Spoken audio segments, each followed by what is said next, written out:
কষ্ট না করলে কোনো দিনই সাফল্য আসবে না, এটা আমি মনে প্রাণে প্রচণ্ডভাবে বিশ্বাস করি। তো হ্যালো এভরিওয়ান, গুড ইভিনিং, সবাই কেমন আছো? আজকে আমার ছেলেরা খুব বায়না করছে যে চিপস খাবো। আমার ছেলেগুলো এত ডাংপিটার কি বলবো, রোজ রোজ নানা রকমের বায়না করে, আজ এটা খাবো কাল ওটা খাবো। তাই আমি ভাবলাম যে কিভাবে এদিকে অন্য উপায়ে চিপস বানিয়ে দেওয়া যায়। আর আমাদের দোকান তো অনেক দূরে, সন্ধেবেলা এখন কে যাবে দোকান দিয়ে চিপস কিনে এনে দেবে। তাই জন্যে ফ্রিজে কয়েকটা টমেটো ছিল, সেটা নিয়ে আমি অন্যরকমভাবে চিপস বানিয়ে দিচ্ছি।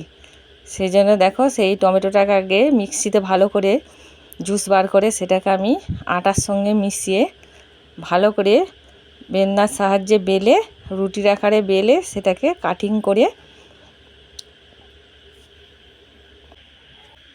চিপসের আকারে ছোট ছোট করে কেটে নিয়েছি। তারপরে এটাকে ভেজে নেব। তোমরা অবশ্যই এটা বাড়িতে একবার ট্রাই করবে, করে আমাকে কমেন্ট করে জানাবে। আর কে কোথা থেকে দেখছো অবশ্যই কমেন্ট করে জানাবে। তো আমার ছেলেরা প্রত্যেক দিন এরকম বায়না করে, মনে মনে বিরক্ত হয়, কিন্তু পরে আবার ভাবি যে খুব ভালোই লাগে, ওদের জন্য নতুন নতুন খাবার আমরা বানিয়ে খেতে পারি। তো এই কড়াই আমার তেলটা গরম হয়ে গেছে, তারপরে এটা ভেজে নিচ্ছে। এগুলো দেখো কত সুন্দর দেখতে লাগছে, এত সুন্দর দেখতে হয়েছে আর এত ক্রিসপি হয়েছে যে কি বলবো। এতে একটু নুন আর লঙ্কা গুঁড়ো মিশিয়ে খেয়ে নিলে এত খুবই সুন্দর লাগবে। তো টাটা।